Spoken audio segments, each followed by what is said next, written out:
Entrepreneur succès, salut. Bienvenue dans cette nouvelle vidéo de formation. Nous allons parler ici de l'étude de marché. C'est vrai, nous allons aborder dans une prochaine section le business plan lui-même, dans lequel nous allons revenir sur l'étude du marché.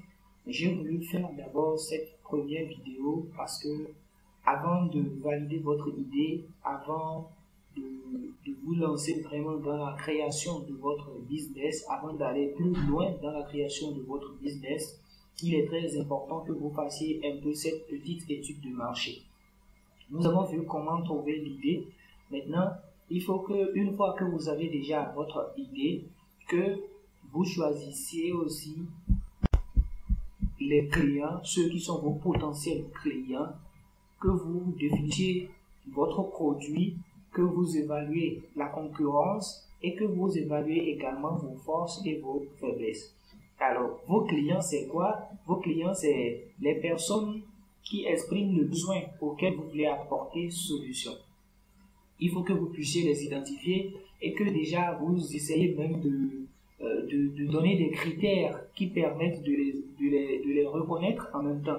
Vous pouvez par exemple décider seulement, prenons l'exemple des produits cosmétiques.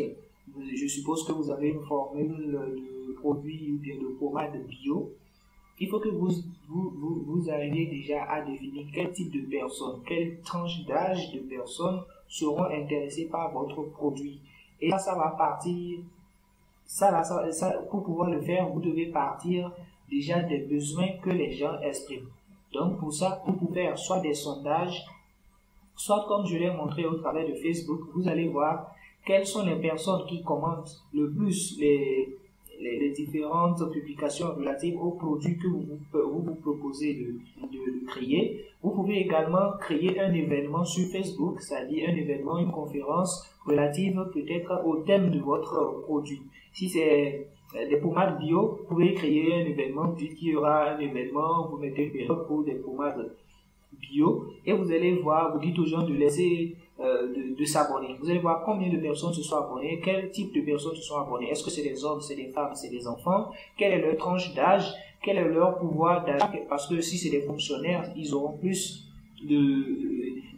la capacité à acheter vos produits. Si c'est quelle tranche, vous savez un peu. Il faut que vous puissiez faire cette répartition là pour connaître exactement quelle est votre clientèle et comme ça vous allez vous mettre à la place de votre clientèle et réfléchir à ce qu'elle attend du produit. Ça va vous permettre de savoir quel produit leur proposer.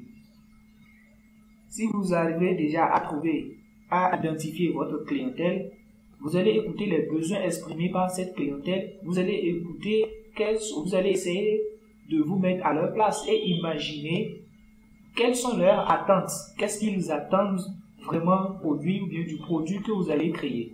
Donc, votre produit doit venir répondre à ces attentes et même les dépasser. C'est-à-dire, ça va leur donner une telle satisfaction que l'argent qu'ils auront à dépenser pour acquérir l'argent là sera tellement minime par rapport au bienfait que leur apporte votre produit. Si vous avez un tel produit, vous allez faire d'énormes ventes et vous allez fidéliser facilement votre clientèle. Maintenant, il faut forcément faire attention aussi à identifier est-ce que la concurrence existe dans le domaine dans lequel vous allez. J'aimerais vous dire que les meilleures idées sont souvent celles dans lesquelles il y a beaucoup de concurrence. Et pour savoir s'il y a de la concurrence, vous pouvez aller sur Internet, vous pouvez taper déjà le nom de votre produit. Attendez, nous allons le faire ensemble, j'espère que ça ne va pas prendre trop de temps. Nous allons rapidement sur Google. Vous vérifiez, est-ce qu'il y a des gens qui ont déjà parlé de ça? Je mets pommade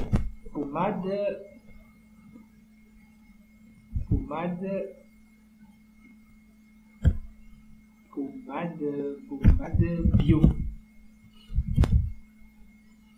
Je lance la recherche.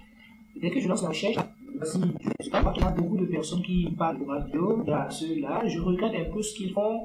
Je regarde un peu à qui ils adressent leurs produits et quelle est leur politique. Comme ça, moi, j'essaye d'améliorer mon produit. Est-ce que c'est au niveau de la présentation du produit? Est-ce que c'est au niveau de la qualité ou bien des ingrédients que moi je mets dans mon produit? Il faut que je puisse me différencier de la concurrence. Mais pour ça, il faut d'abord que j'étudie la concurrence. Donc ici, vous allez voir plusieurs, vous lire, vous pouvez regarder des vidéos YouTube pour savoir exactement de quoi il en revient.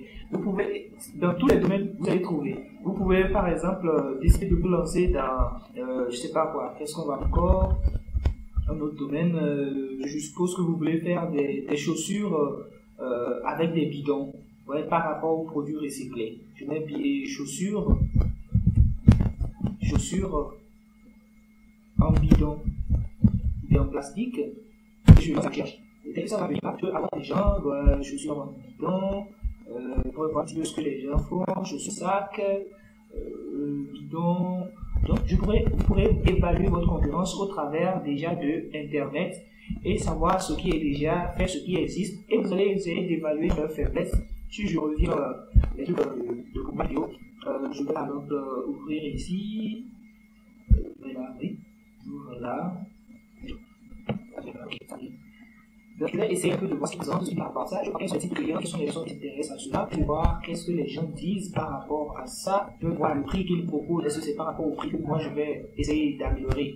Je vais essayer de leur faire concurrence par rapport au prix. Peut-être que je vais donner un prix plus faible ou bien un prix plus élevé avec certaines caractéristiques encore qui vont s'ajouter à ce que eux ils font déjà. Je regarde, je vois la description de leur produit, je regarde dedans, je regarde la position, je vois en quoi est-ce que je voudrais un peu me différencier d'eux. Je vois ici, ok, je vois leurs articles, je vois tout ça, je lis, j'essaie de voir ce qui est dit, qu'est-ce que les gens disent, quelles sont les différentes variantes de leurs produits. Et c'est pas forcément même j'affûte ma stratégie. En même temps, j'essaie d'identifier quels sont leurs faits. Est-ce que c'est qu'ils sont trop loin de ma clientèle? Est-ce que leurs moyens de livraison ne sont pas adaptés? Vous voyez ici, par exemple, là où il y a les informations, il y a comment ils font la livraison, il y a toutes les informations dont vous aurez besoin. Il ne faut pas vous dire que peut-être l'entreprise là se situe dans un autre pays, donc il y a des problèmes auxquels ils sont confrontés selon des votes, pas forcément. Si c'est pour certains secteurs, les besoins des êtres humains, c'est vrai, elles varient d'un être humain à un autre, mais toutefois, c'est toujours les mêmes besoins là, c'est toujours ces mêmes trucs là qui reviennent par rapport à la clientèle, surtout par rapport à la tranche d'âge que vous allez choisir. Vous évaluez cela, mais en fait, vous devez aussi évaluer vos forces et vos faiblesses par rapport à ce que vous voulez créer. Quelles sont vos forces? Où est-ce que vous vous trouvez? Ça y est, vous êtes assez meilleur, vous savez que vous pouvez facilement faire des ventes. Vous pouvez voir ça, vous pouvez évaluer quelles sont vos faiblesses, qu'est-ce qui vous manque, ou bien quelle est la faiblesse de votre produit, quelle est la faiblesse de votre système. Bon, je vais m'arrêter là pour cette petite vidéo qui vous rappelle un petit peu ce qu'il faut déjà définir dès le départ avant de se lancer concrètement dans la création d'entreprise.